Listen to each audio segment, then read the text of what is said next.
Hi guys, my name is Anna and this is my first sewing video, and today I want to show you how to make this simple dress without any patterns. You only need to take a couple of measurements. It's so easy. Here is what I'm using to sew this dress. I've cut 1 meter of cotton fabric. It's 140 centimeters wide. Nothing fancy, just what I had at home. I'm using elastic thread to make the gathers, but if you prefer another method, please tell me in the comments. I'm always happy to learn from you. Then I have some 1 centimeters wide elastic. We'll use it at the top so the dress stays in place. It's very important.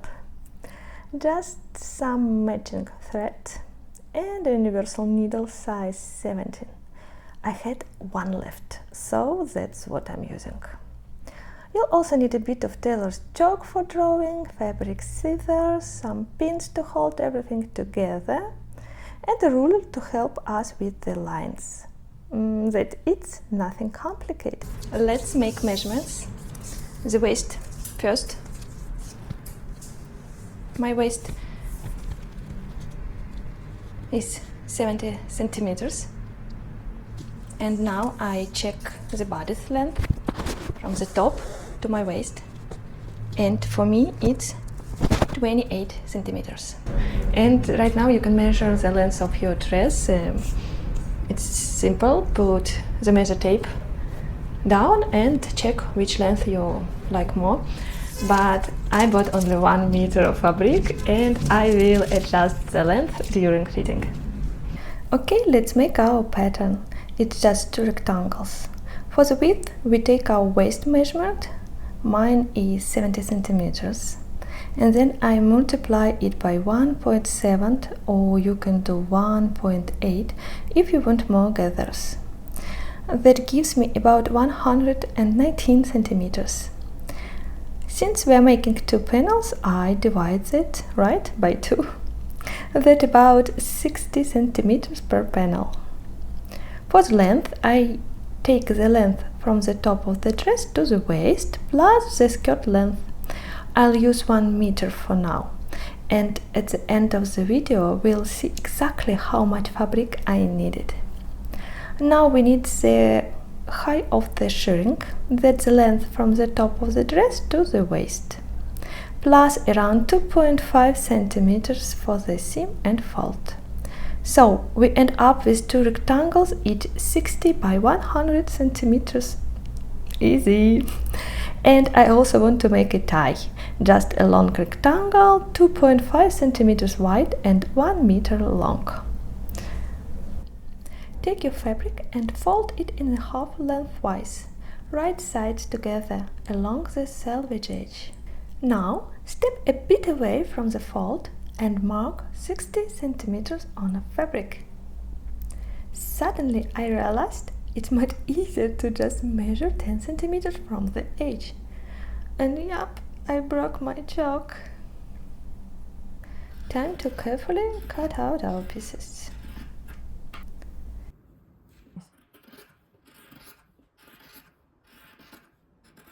So now we've got our 2 rectangles, and I'm going to turn this extra piece into a tie. Now let's move to the ironing board. Place each rectangle with the wrong side, it's important, facing you. Fold the top edge, the one that is 60 centimeters wide, the shortest one, first by 1 centimeter and press. Then fold it again by 1.5 centimeters and press again. I like to use a ruler while ironing to help measure the folds evenly. Let's mark the shirring lines from the top of the bodice down to the waist. We measured this distance at the beginning of the video. I'm placing the lines 3 centimeters apart because I like how this gathering looks. You can choose a different spacing, but I don't recommend it going less than 1 centimeter. Now let's mark the lines on the both pieces, on the right side of the fabric. Prep is done, now the fun begins. Let's wind the elastic thread onto the bobbin. Make sure to pull it tight while winding. This tension creates the gathers. Then place the bobbin into the bobbin case. It may loosen a bit, don't worry, that's totally fine. Now insert the bobbin onto your sewing machine. Thread the top thread as usual. Then lower the needle and pull up the elastic thread from the bobbin. Now sew a straight line right along the marking. Use a stitch length of 3. Make sure to backstitch at the beginning and end. Oops, I forgot that part, my bad. Then sew the rest of the lines the same way. The trick is, while you are sewing, gently spread out the gathers from the previous rows with your hands. And please don't forget to backstitch at the beginning and end of each line. And here is what we've got, 2 lovely pieces. On the right side, neat little gathers, and on the wrong side, you'll see the elastic thread. Now place the pieces right side together, match the side edges and align the rows of shirring. Unfold the pressed edge and pin the sides together all the way down. Repeat for both sides of the dress. Now it's time to change the bobbin. Remove the elastic thread and replace it with a regular thread. Sew the pieces together with a straight stitch 1 cm from the edge. And please don't forget to backstitch at the beginning and end.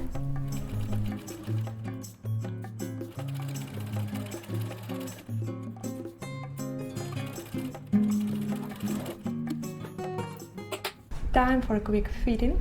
Let's see if the width is okay. I think yes, I like how it looks. Want your dress less flowy? Now is your chance to trim the sides.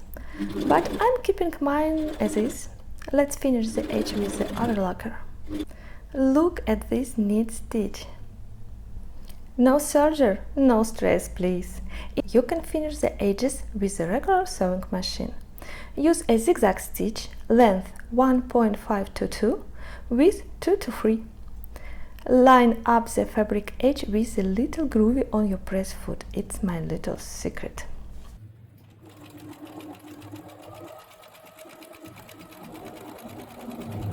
Now we sew the edge and look, such a clean finish, just as good as a serger. Okay, let's press the side seams flat first. Then I slide the dress onto the ironing board and press both seam allowance toward the front. Nice and neat. Almost done. I take a hand sewing needle and thread and baste along the folded edge of the top hem, close to the bottom fold. And I'm really curious, what kind of finish do you prefer at the top? Snug and fitted or with a little ruffle? Let me know in the comments. I've basted all the way around, but I leave a small opening about 3 cm. There is where we'll insert the elastic later. Now I sew along the basting line on the sewing machine. I'm using a special presser foot with a guide. I think it will help keep things neat. But don't worry if your seam isn't perfectly straight, please. This part will be gathered, so it won't be visible. The most important thing is to leave enough space for the elastic to fit through. Now let's remove the basting stitches. Take your elastic and attach a safety pin to one end. Insert the pin into the opening we left and carefully guide it all the way through the casing. Make sure the elastic doesn't twist inside.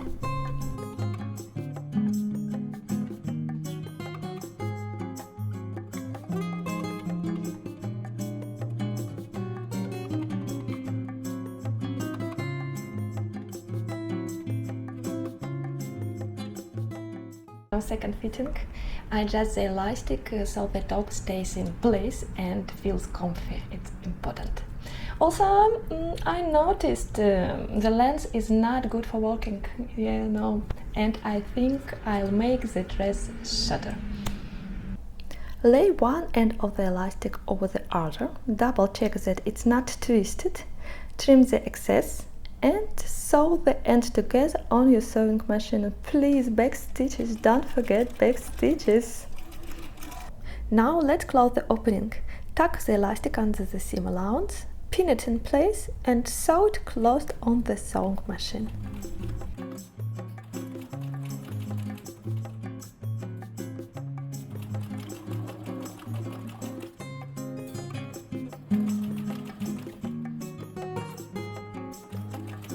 Now spread the elastic evenly inside the casing by stretching the top a few times in different directions.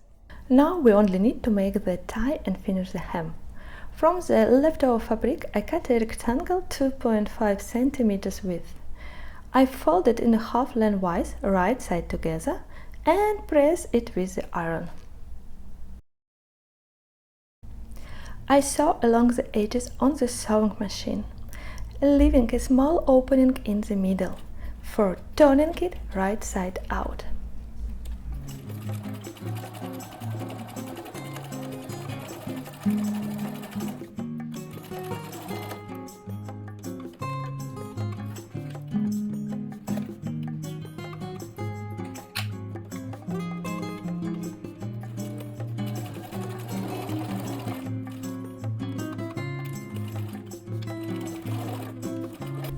Finished? Okay, perfect. Trim the seam allowance corners and then take a wooden chopstick, yes, chopsticks, place one end of the tie on it and turn it right side out through the opening. And after that I do the same on the other side.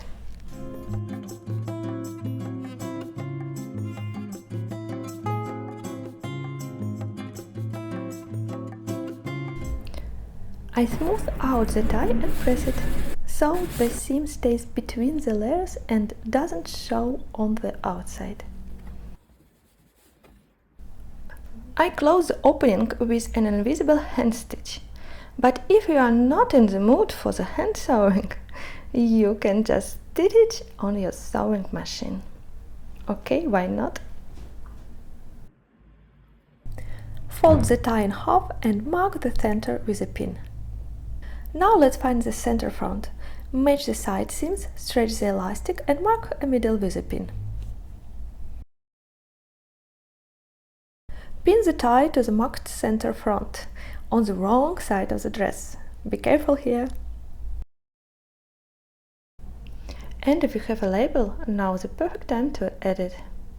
Carefully sew the tie in place on your sewing machine. Oh guys, this time I skipped the backstitch on purpose.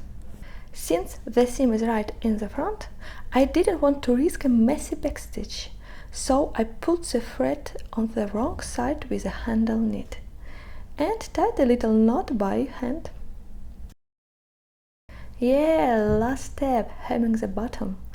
I decided to cut off 25 centimeters, so I used only 75 centimeters of fabric in total.